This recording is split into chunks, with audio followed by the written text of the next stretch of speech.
quiero hablar, bueno, estamos hablando, ¿verdad?, de cómo llegar a conquistar la tierra prometida y hemos hablado acerca de los eteos o hititas, que significa hijos del terror, que lo que quiere hacer este espíritu eteo es traer sobre nosotros mucho temor, miedo de hacer la voluntad de Dios, miedo de contrarrestar los ataques satánicos en contra de la iglesia, en contra de nuestra familia y de nuestra propia vida. También veíamos a los fereceos la semana pasada. Sé que estoy dando mucha información, pero creo que es necesaria. No quise partirla en dos. Por ejemplo, los fereceos, que habla acerca de no tener límites, de ser personas pues sin anárquicos, sin gobierno. Ese es un enemigo en contra de la iglesia, en contra de ti, en contra de mí. Por eso es que el espíritu del fereceo va a ver como como una amenaza, que haya autoridad, que haya límites, que se exija, ¿verdad? Que no traspasemos esos límites. Ese es el espíritu del fereceo. Y hoy quiero hablar acerca de los amorreos. Hoy voy a hablar acerca de los amorreos y le puse sé humilde, porque el amorreo va en contra de la humildad. Ese va a ser uno de nuestros terribles enemigos en contra de nosotros. Ahora, quiero dar, como siempre, antecedentes históricos y bíblicos de los amorreos, así como lo he hecho con los otros con las otras tribus enemigas del pueblo de Israel. Creo que me moví el micrófono. ¿Ahí está bien, Ale? Muy bien, gracias. Ok, los amorreos se mencionan 87 veces en la Biblia. Todos se mencionan en el Antiguo Testamento. Los amorreos aparecen 22 veces como parte de las listas de las naciones enemigas, y el resto de las veces, o sea, son 22 veces, pero dije 87, el resto de las veces se hace referencia a encuentros y conflictos que tuvieron con Israel. Llama la atención la cantidad de veces que se mencionan a los reyes amorreos. Se mencionan 23 veces más, y en contra de las 2 o 3 ocasiones que se mencionan a los reyes de las otras tribus. Amorreo hace referencia a gente en las montañas, igual que el fereceo. El fereceo era una tribu que no tenía murallas. Los amorreos sí tenían murallas, pero hace referencia entonces a las montañas altas, y ocupaban un territorio muy extenso. En inscripciones halladas en Babilonia se refieren a la tierra de Siria y Palestina como tierra de los amorreos. Siria y Palestina. Vivían entonces, como ya mencioné, en las regiones altas, en ciudades fortificadas. Vámonos a Números capítulo 21, 25. Dice: Israel se apoderó de todas las ciudades amorreas y se estableció en ellas, incluso en Hesbón y en todas sus aldeas. Entonces vemos que llegó un momento en que Israel se apoderó de todas las ciudades amorreas y se estableció en ellas. Ahora, ¿cómo eran los amorreos y por qué es un enemigo para nuestras vidas, para poder tener la tierra prometida? Y la tierra prometida, hablando de un lugar espiritual donde el Señor quiere llevarnos, a todos los cristianos quiere llevarnos a esa tierra prometida, y en cada uno de nosotros esa tierra prometida significa o simboliza diferentes cosas. Dios tendrá que tratar en nuestro carácter, Dios tendrá que tratar en nuestros pensamientos, Dios tendrá que echar fuera de nosotros aquellas cosas que le van a estorbar para que su reino se establezca en nuestras vidas. Los amorreos eran guerreros arrogantes y prepotentes. Ahorita voy a entrar a lo que es las definiciones de amorreo, pero eran guerreros arrogantes y prepotentes. Vámonos a Amós capítulo 2:9. Fíjate cómo Dios se habla acerca de los amorreos. Dice: todo esto, tú puedes leer todo el capítulo 2 de Amós, y dice, todo esto te lo di, se lo está dando al pueblo, a pesar de que por ellos yo destruí a los amorreos. Fíjate, destruí su fruto arriba. Y ahorita vamos a ver de qué fruto está hablando, de la arrogancia, de la altanería, bueno, ahorita vamos a seguir adelante, fíjate. Destruí su fruto arriba y sus raíces abajo. Aunque eran altos como el cedro y fuertes como la encina. Entonces los amorreos eran arrogantes, prepotentes, eran fuertes, dice nuestro Señor. En Números capítulo 21, vamos a leer del 23 al 25, dice así: pero Sihón Sihón era un rey amorreo, no dejó que los israelitas pasaran por sus dominios, más bien reunió a sus tropas y salió a hacerles frente en el desierto. Cuando llegó a Yahaza, los atacó. Pero los israelitas lo derrotaron y se apoderaron de su territorio desde el río Arnón hasta el río Jaboc, es decir, hasta la frontera de los amonitas, la cual estaba fortificada.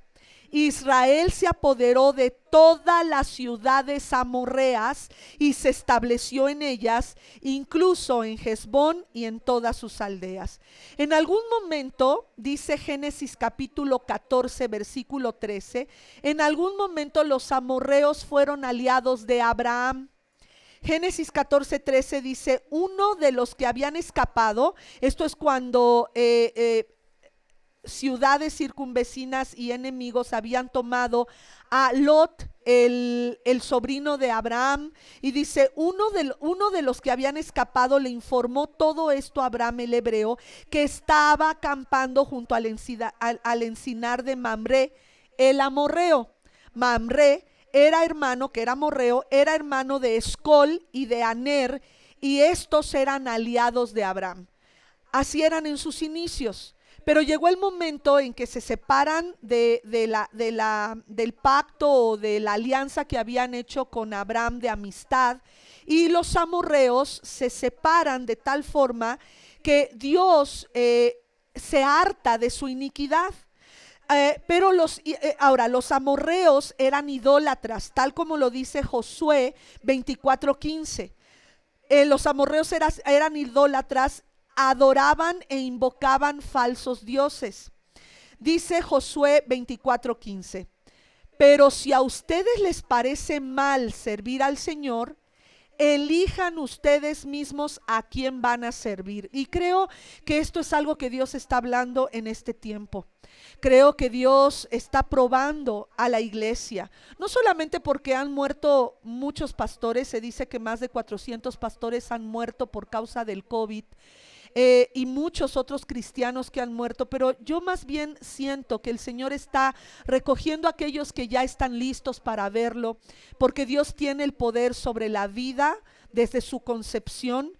No hay nadie más que pueda soplar vida al vientre de una mujer, que pueda concebir un hijo, sino que también Él tiene el poder sobre la muerte. Y creo también que el Señor está probando los corazones de los cristianos, porque llevábamos un tiempo, ¿verdad?, de muchos años. Creo que esta es la única ocasión en que la iglesia es sacada de sus cuatro paredes en toda su historia, y el Señor está probando los corazones de sus hijos para saber a quién van a servir. Hay quienes sirven a sus trabajos, al dinero, a la familia, a la esposa, al esposo, a los hijos, antes que servir a Dios, a los amigos, antes que servir a Dios. Y fíjate lo que dice: elijan a quién van a servir.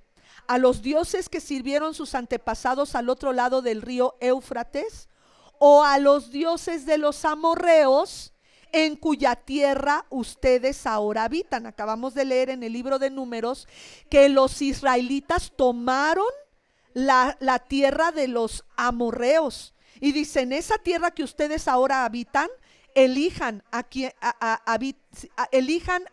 van a servir. Por mi parte, dice Josué, mi familia y yo serviremos al Señor. Entonces vemos que eran un pueblo muy belicoso y fueron los primeros. Después de que Josué es levantado como caudillo y empieza a dirigir los ataques que se hicieron contra estos pueblos, fueron los primeros los amorreos en infringir una derrota al pueblo de Israel, y esta derrota vino por causa de la rebeldía de Israel. Vamos a ver esta derrota en Deuteronomio 1, 26 al 30. Acuérdese que el pueblo de Israel está al mando antes de Josué. ¿Quién fue su caudillo? Moisés. Entonces Moisés le dice: ok, vamos a entrar en contra de la tierra de los fereceos, de los amorreos, de los hititas, de los heteos.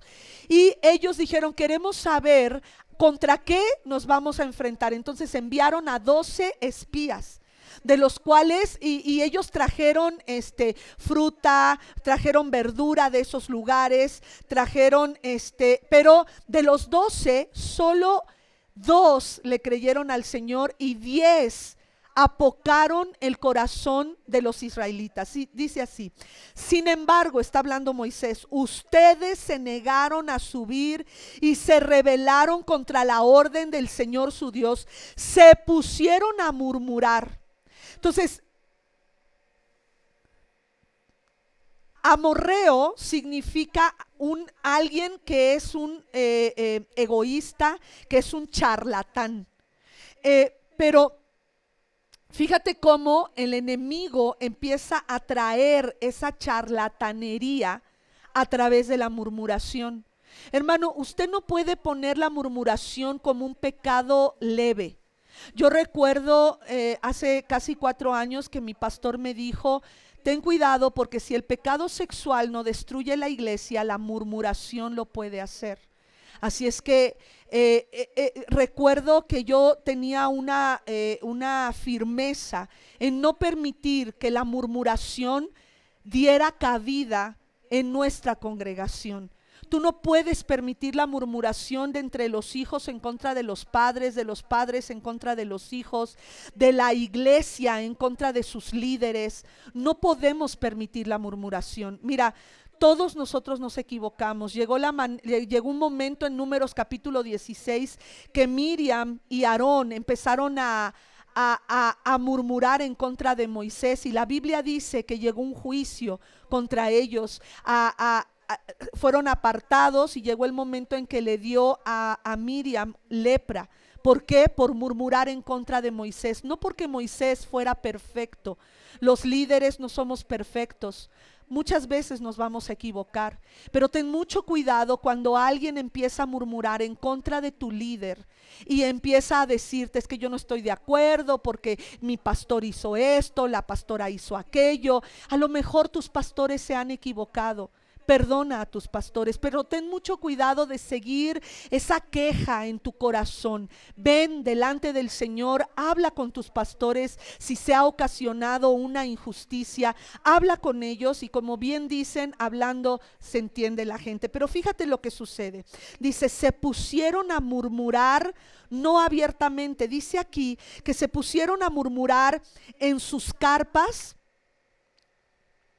y dijeron: el Señor nos aborrece. Estos empezaron a murmurar porque 10 de los espías empezaron a decir: no, los amorreos son altísimos, son gente belicosa, son gente muy terrible, están bien fortificados, no podremos contra los fereceos, no podremos contra los hititas. Y ellos empezaron a murmurar, a quejarse de Dios. Yo te acabo de hablar de la queja que hizo Aarón y Miriam en contra de su hermano Moisés, que Dios lo había puesto como su autoridad espiritual. Pero ellos empezaron a murmurar contra Dios y dijeron: Dios nos odia, nos hizo salir de Egipto para entregarnos a los amorreos y destruirnos. ¿A dónde iremos? Nuestros hermanos nos han llenado de miedo, pues nos informan que la gente de allá es más fuerte y más alta que nosotros, y que las ciudades son grandes y tienen muros que llegan hasta el cielo. Para colmo, nos dicen que allí vieron anaquitas. Entonces les respondí, dice Moisés, no se asusten ni le tengan miedo. El Señor su Dios marcha al frente y peleará por ustedes como vieron que lo hizo en Egipto. Esto es impresionante porque a pesar de la palabra de Moisés para los israelitas, ellos no le creyeron y llegó el momento en que Dios les dice, ok, juro que ninguno de ellos entrará a la tierra de los amorreos que yo iba a entregar a sus vidas. Ellos no van a entrar. Dios se enojó y tomó una decisión. En el capítulo 1 también de Deuteronomio, pero ahora vámonos al versículo 42 al 46, dice, pero el Señor me dijo, ahora diles que ya no suban, ya no van a pelear contra los amorreos. Pero ustedes, dice Moisés, se volvieron a rebelar contra la orden del Señor y temerariamente subieron a la región montañosa. Los amorreos que vivían en aquellas montañas les salieron al encuentro y los persiguieron como abejas y los vencieron por completo desde Seir hasta Jormá. Entonces ustedes regresaron y lloraron ante el Señor, pero Él no prestó atención a su lamento ni les hizo caso. Por eso ustedes tuvieron que permanecer en Cades Barnea todo este tiempo. Dios trató con ellos, con los amorreos, como si fuera cualquier otro pueblo, pero la Biblia enseña que los amorreos colmaron su iniquidad, lo mismo que hizo el pueblo de Israel. Tengamos mucho cuidado que si Dios te ha hablado algo, que si Dios te ha dicho algo, que si Dios te ha encargado algo, seas fiel, porque no le estás trabajando al hombre, no le estás trabajando a una organización, estás trabajando para el Señor. Pero lo que acabamos de ver es que la murmuración va a debilitar nuestro compromiso delante de Dios. La murmuración va a debilitar nuestro corazón delante de Dios para que no seamos responsables con la responsabilidad que Él nos ha dado. Perdón que sea redundante, pero es necesario. Fíjate lo que le dice Dios a Abraham. Dios le dice a Abraham que su descendencia iba a habitar la tierra de los cadmoneos, de los cerezeos, de los eneos, de los hititas o eteos, de los fereceos, y también estamos hablando ahorita de los amorreos. Pero antes de decirle todo esto, le dice: tus descendientes estarán 400 años en una tierra donde serán esclavos. Pero también les dice en Génesis 15:16: 4 generaciones después de tus descendientes volverán a este lugar, o sea, después de esos 400 años, porque antes de eso no habrá llegado al colmo la iniquidad de los amorreos. Esto me llamó mucho la atención. Quiere decir que Dios le dio pacientemente tiempo a los amorreos de venir al conocimiento del Dios Todopoderoso, pero Él profetiza que iba a llegar el momento en que la iniquidad de los amorreos iba a llegar tal que Dios iba a sacar al pueblo de Israel de Egipto para entregarle la tierra de los amorreos. Pero ¿qué sucedió? Que el pueblo de Israel le creyó más a los 10 cobardes de los espías, que no quisieron ir en contra de los amorreos. Entonces vemos también que con mucha astucia una familia de los amorreos, que son los gabaonitas, rebuscaron la manera de hacer un pacto con Israel y así quebrar el mandamiento del Señor de no hacer alianza con estas naciones. Vemos a los gabaonitas. Vámonos a 2 de Samuel, capítulo 21, versículo 2 y 3. Los gabaonitas no pertenecían a la nación de Israel, sino que era un remanente de los amorreos. Esto fue impresionante para mí. Los israelitas habían hecho un pacto con ellos. Les voy a recordar en dónde fue Josué. Más adelante lo vamos a leer. Los israelitas habían hecho un pacto con ellos, pero tanto era el celo de Saúl por Israel y Judá que Saúl trató de exterminarlos. Entonces, fíjate lo que Dios hace cuando hacemos un pacto. En Muros de Salvación hemos hablado muchísimo acerca de lo que es ser gente de pacto. No podemos olvidar lo que Dios nos ha dicho. Y fíjate lo que dice el Señor a través de David. David convocó a los gabaonitas y les preguntó: ¿qué quieren que haga por ustedes? Ya en tiempos de David, ya no estoy hablando de los tiempos de Josué, en tiempos de David. ¿Cómo puedo reparar el mal que se les ha hecho? De modo que bendigan al pueblo que es herencia del Señor. Qué grueso, o sea, David se puso de tapete con los gabaonitas para honrar el pacto que los gabaonitas hicieron. Ahora sí, vámonos al libro de Josué, capítulo 9, del 3 al 15. Los gabaonitas, al darse cuenta de cómo Josué había tratado a las ciudades de Jericó y de Jai, maquinaron un plan. Enviaron unos mensajeros cuyos asnos llevaban costales viejos y odres para el vino rotos y remendados. Iban vestidos con ropa vieja y tenían sandalias gastadas y remendadas. Esto para hacerles creer al pueblo de Israel y a Josué su dirigente que venían de lejísimos. El pan que llevaban para comer estaba duro y hecho migas. Fueron al campamento de Gilgal, donde estaba Josué, y les dieron a él y a los israelitas. Les dijeron: venimos de un país muy lejano, queremos hacer un tratado con ustedes. Los israelitas replicaron: tal vez ustedes son de por acá. Y en este caso, o sea que sí se las habían olido, fíjate. Es esa intuición que luego Dios nos da y que no queremos hacer caso a esa intuición. Es parte de nuestro espíritu, tenemos que oír nuestra intuición. Tal vez ustedes son de por acá y en ese caso no podemos hacer ningún tratado con ustedes. ¿Por qué? Porque Dios ya les había dicho: no hagan tratado con los amorreos y todos los feos. Ellos le dijeron a Josué: nosotros estamos dispuestos a servirles. Y Josué les preguntó: ¿quiénes son ustedes y de dónde vienen? Ellos respondieron: nosotros somos sus siervos, hemos venido de un país muy distante, hasta donde ha llegado la fama del Señor su Dios. Nos hemos enterado de todo lo que él hizo en Egipto y de lo que les hizo a dos reyes amorreos, o sea, eran sus primos, al este del Jordán, a Sihón rey de Hesbón y a Og rey de Basán, el que residía en Astarot.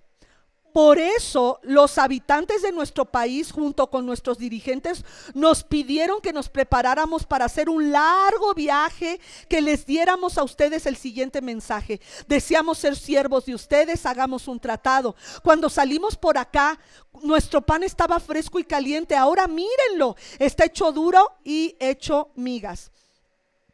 Estos odres estaban nuevecitos y repletos de vino, y ahora, tal como pueden ver, están todos rotos. Y nuestra ropa y sandalias están gastadas por el largo viaje. Los hombres de Israel participaron de las provisiones de los gabaonitas, pero no consultaron al Señor. Entonces Josué, fíjate, no consultó al Señor y dice que hizo un tratado con ellos de ayuda mutua y se comprometió a perdonarles la vida, y los jefes de Israel ratificaron el tratado. Entonces el pueblo de Israel tuvo que enfrentarse contra los amorreos en numerosas ocasiones. Una de ellas fue precisamente en Josué capítulo 10 versículo 12, cuando Josué tuvo que orar para que se detuviera el sol a favor de los gabaonitas. Cuando los reyes amorreos se dan cuenta que los primos, los gabaonitas, habían hecho un tratado de mutua ayuda con Josué, se levantaron en contra de Gabaón, porque los vieron como traicioneros, obviamente, que habían traicionado su confianza. Entonces se levantan contra Gabaón y Dios intervino. Esto es impresionante y es donde me doy cuenta cómo Dios es un Dios de pactos. Hoy la palabra que Dios dio a los varones a través de Gaby, de que varón que estás casado debes de proteger y debes de cuidar correctamente a la mujer que Dios te dio. Y mientras yo leía esto esta tarde, dice Josué 10:12: ese día en que el Señor entregó a los amorreos en manos de los israelitas, Josué le dijo al Señor en presencia de todo el pueblo: sol, detente en Gabaón; luna, párate sobre Ayalón. Dios respetó el pacto que había hecho Josué con parte de la familia de los amorreos llamados los gabaonitas. Este pacto abrió la brecha para que tiempo después los reyes de Israel cayeran en la idolatría de los amorreos. Por eso cuando leímos la declaración de Josué, él dice: juzguen ustedes a quién van a servir, si a los dioses de sus antepasados o a los dioses de los amorreos donde ustedes están parados, o a Dios, porque yo y mi casa serviremos al Señor. Es impresionante que Dios defiende su causa. Y hoy, mientras hablaba Gaby de esta palabra profética, yo recordaba lo que el Señor me decía esta tarde. Yo defiendo a mis hijos, yo defiendo a mi hija, yo defiendo a mi hijo, yo defiendo a los que son míos. Primera de Reyes 21, 25 al 26, vemos cómo Acab y Jezabel son bombardeados, pero más bien ellos permiten que su corazón sea contaminado por los reyes de los amorreos. Dice: nunca hubo nadie como Acab, que animado por Jezabel su esposa, se presentara para hacer lo que ofende al Señor. Su conducta fue repugnante, pues siguió a los ídolos como lo habían hecho los amorreos, y a quienes el Señor expulsó de la presencia de Israel. Ahora, ¿cuál es el significado de los amorreos? Espero que con todo esto nos quede. Amorreos, yo le puse narcisismo. En el hebreo, la palabra amorreo significa hablador, en un sentido de alardear, exaltarse a sí mismo. Es alguien que busca la prominencia, o sea, estar por encima de los demás. Le encanta a este espíritu amorreo dominar y gobernar sobre otros. Significa pensar o actuar con altivez, alardear, autoexaltarse, orgullo, o como lo dije ya, narcisismo. Como en la Torre de Babel. Recuerdan que en ese tiempo los que querían levantar la Torre de Babel estaban llenos de soberbia y de orgullo por sus logros personales. Este espíritu también tiene que ver con amargura interna. La falta de perdón va a traer un espíritu de amorreo en el corazón. Por ejemplo, las mamás, cuando se meten con nuestros hijos, a pesar de que nuestros hijos estén mal, muchas veces hemos permitido que la amargura se quede en el corazón y nos levantamos en contra de las maestras o de la autoridad de nuestros hijos, y hasta le decimos a nuestros hijos: no le hagas caso a tu maestra, está loca.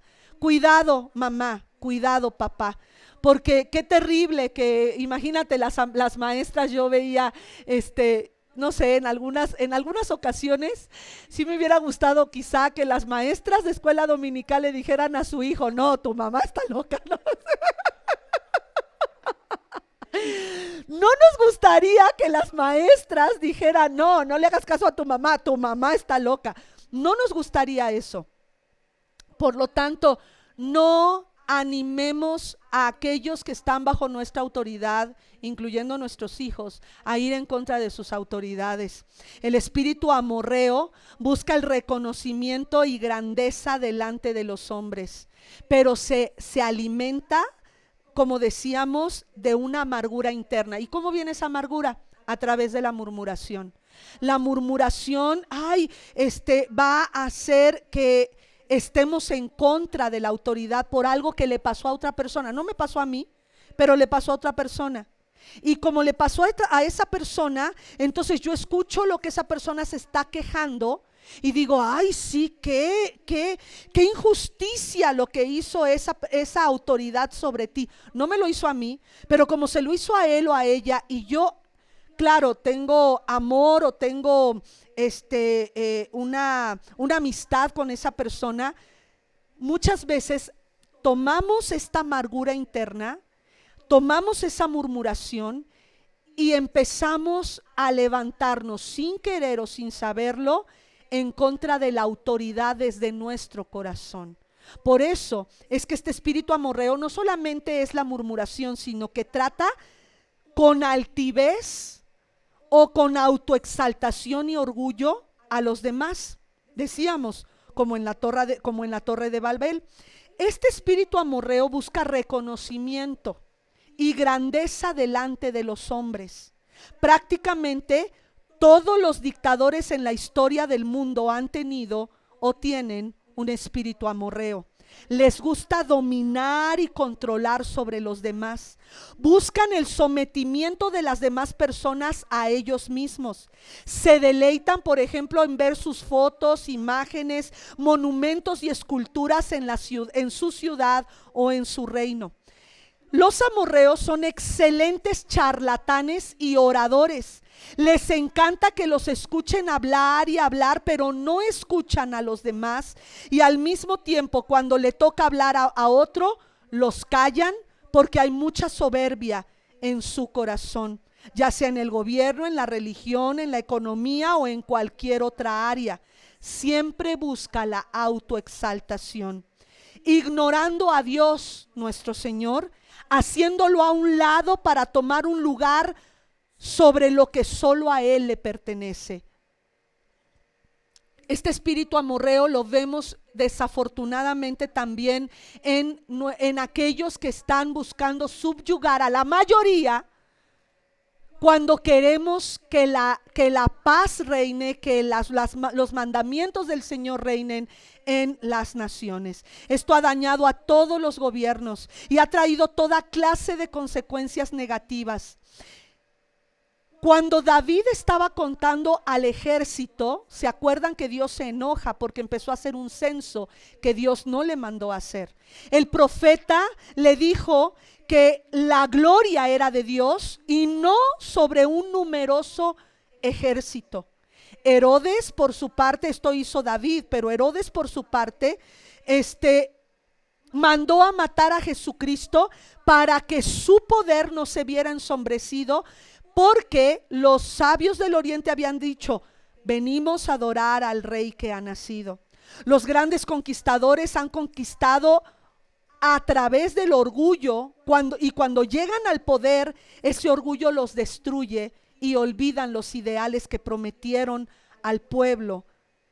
Si tuvieron ideales, el hecho de estar en el poder hizo que esos ideales se desvanecieran. Muchos de nosotros hemos pensado: cuando yo sirva al Señor lo haré así o asado. Pero cuántas veces ya en el servicio, muchas veces hemos tomado el orgullo, hemos sido soberbios y necesitamos echar fuera este enemigo que es la charlatanería, el orgullo y el narcisismo.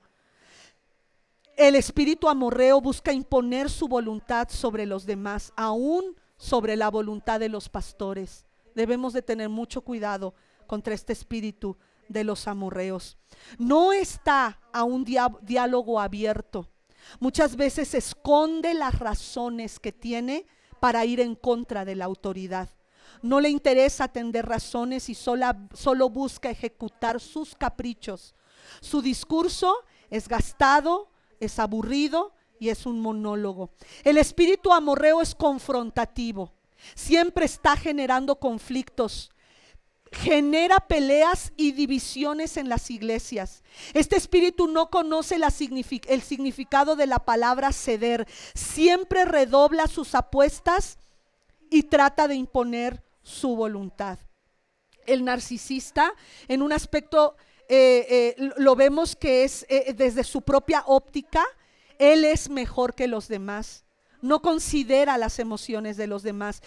Piensa que los demás tienen que estar de acuerdo con él, tanto en el marco de la referencia, de su propia referencia, como en la visión de cómo él ve la cosmovisión de su mundo. Y el narcisista o el amorreo maltrata a quienes se atreve a contradecirlos. Son personas, como se dice, sin sentimientos, o niegan las emociones para protegerse y de esa manera van en contra del dolor y las pérdidas. Ok. Ocultan, los amorreos o los narcisistas ocultan un gran sentido de inferioridad. Intentan creer desesperadamente que toda fuente de satisfacción emana de ellos mismos. Por ejemplo, Jezabel. Acabamos de leer a Jezabel. Estos dos personajes que acabamos de leer en Primera de Reyes, Vemos a Jezabel, la reina manipuladora, idólatra de los dioses de los amorreos, controladora, y por otro lado vemos a Acab, un rey sin carácter. El espíritu amorreo se nutre y se alimenta de personas sin carácter. Produce a su alrededor personas que deben de someterse, dominadas, anuladas, sin capacidad de decisión propia. Soborna y levanta falsos testimonios para lograr sus fines. El espíritu del amorreo muchas veces se va a hacer pasar como víctima. Mira lo que me hicieron, mira lo que cómo me están hablando, mira lo que están decidiendo en mi contra, para así ganarse el favor de los que están a su lado. Está ligado a someter, humillar, avergonzar y minimizar la autoridad para obtener adeptos a lo que ellos creen que debe de ser la verdad. Yo te reto a que leas cómo es que Jezabel se opuso a Nabot, que era aquel que tenía la viña que el rey Acab quería. El rey Acab llega enojado, molesto, entristecido porque él quería esa viña, y su esposa le dice: ¿que no eres tú el rey de Israel? Y manda cartas a los principales cerca de Nabot y les dice: pongan a Nabot en la puerta de la ciudad, denle un lugar de eminencia y después paguen a 2 charlatanes para que vayan en contra de él y digan que él ha blasfemado contra el rey y contra Dios. Y ellos sabían que al hacer esto tenían que apedrearlo. Lo apedrearon y llega ella y le dice: ya la viña de Nabot es tuya. Esta es una de las estrategias que utiliza el amorreo. Nos pone en una posición servil, bajo dominación, para hacernos callar. U otra estrategia es caer en el mal uso de nuestras palabras, lo que también roba nuestra autoridad. Por ejemplo, una persona con un espíritu de amorreo va a tratar de buscar en la palabra de sus autoridades: ay, mira, eso lo dijo por mí.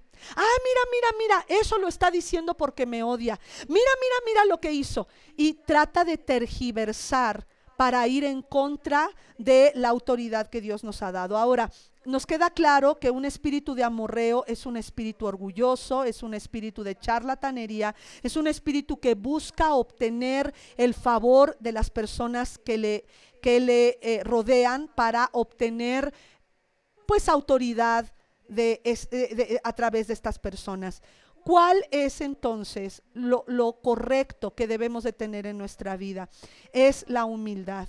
Humildad viene del latín humilitas o humilis, que en varias, que es se ve en varias acepciones como virtud que consiste en el conocimiento de nuestras propias limitaciones y debilidades.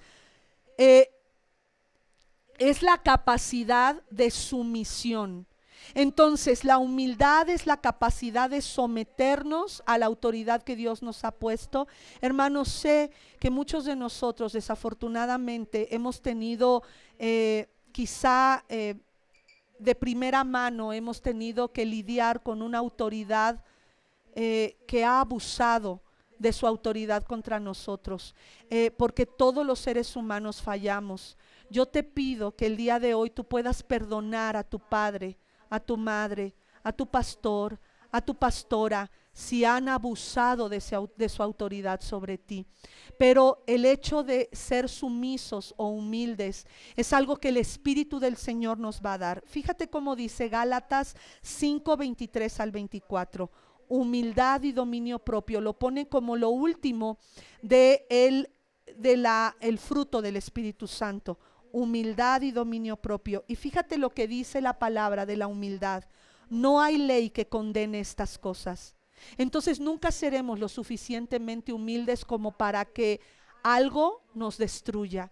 Porque hoy acabamos de ver cómo Dios defiende a sus hijas casadas, cómo Dios defendió aún a los gabaonitas que temieron el nombre del Señor e hicieron un pacto con Josué, y Dios detuvo el sol. Imagínate, nos cuentan de astrónomos que estaban buscando por qué en el universo faltaba un día y unas horas, y faltaba un día porque Dios detuvo el sol, detuvo el universo para pelear a través de estas rocas de granizo contra los reyes amorreos que querían destruir a los gabaonitas. Y los gabaonitas mandaron a decirle a Josué y a todo su pueblo: vengan en nuestra ayuda, hicimos un pacto con ustedes. Y fue Dios quien salió al encuentro de los enemigos de los gabaonitas, que eran los mismos amorreos que venían en contra de ellos. Y como después de varias generaciones,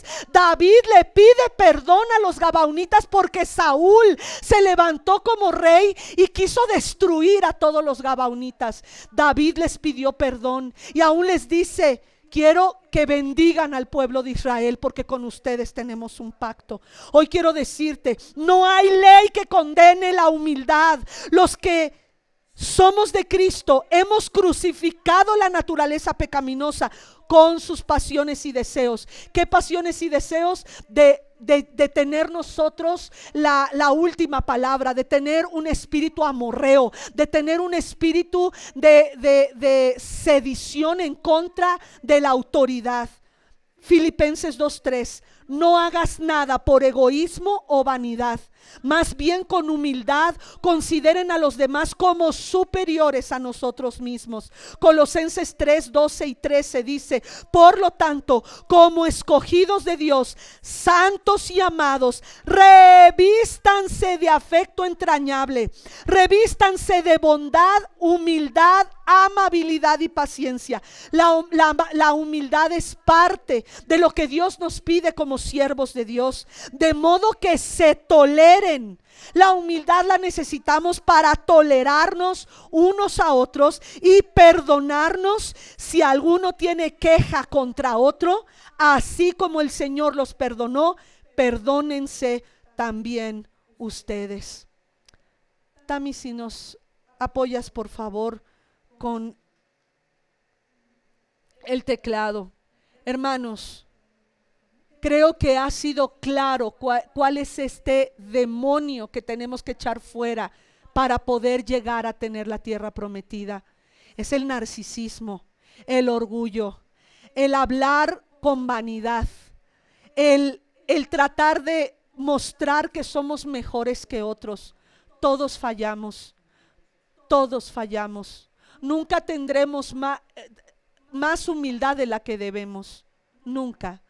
Hoy yo te pido que contrarrestes este espíritu de amorreo, de egoísmo, de narcisismo, de ponernos como antes de los demás, porque aquí el Señor nos acaba de decir: como escogidos de Dios, como santos y amados, revístanse de humildad y de bondad entrañable, revístanse de paciencia, de humildad. Nada hagas por egoísmo o por vanidad, más bien con humildad consideren a los demás como superiores a nosotros mismos.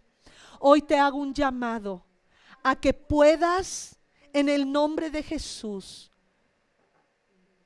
empezar a mirar tu actitud, tu corazón.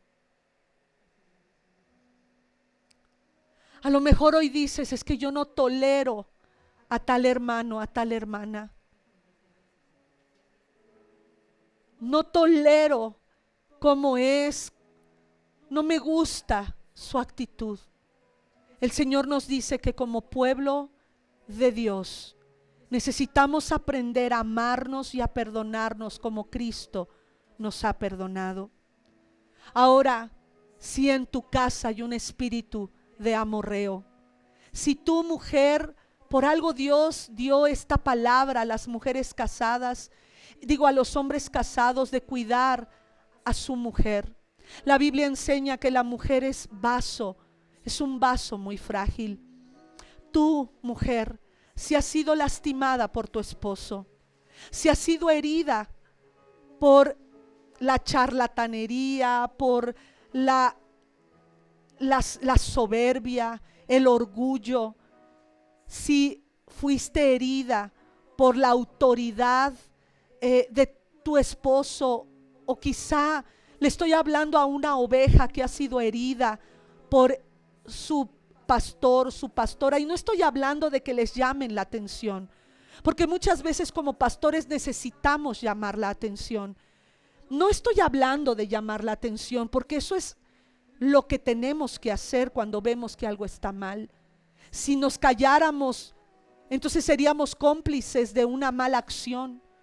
Pero yo estoy hablando del abuso de autoridad. Si tú has estado siendo víctima del abuso de autoridad, hoy te pido que perdones a esa persona. Si puedes alejarte, aléjate de ese espíritu de amorreo. Pero si eres tú quien hoy te estás dando cuenta que has abrazado ese espíritu, que has querido imponerte tu autoridad sobre otros, que has tomado decisiones en contra de la autoridad, te han pedido que hagas algo y has ido en contra de esa autoridad, vamos a pedirle perdón a Dios. Señor, hoy tu palabra nos ha dicho que necesitamos pedirte perdón por esta soberbia que se ha levantado en nuestros corazones. Perdónanos, Señor. Perdónanos porque hemos abrazado este espíritu amorreo. Hoy queremos pedirte, Señor, que nos digas cómo humillarnos. Hoy entendemos que la humildad es parte de fruto del Espíritu Santo. Ayúdanos, Señor, tú te humillaste hasta lo sumo. Tú te humillaste para hacer de nosotros los hombres, las mujeres que quieres que seamos. Perdónanos por todo el egoísmo, Señor, por toda la vanidad.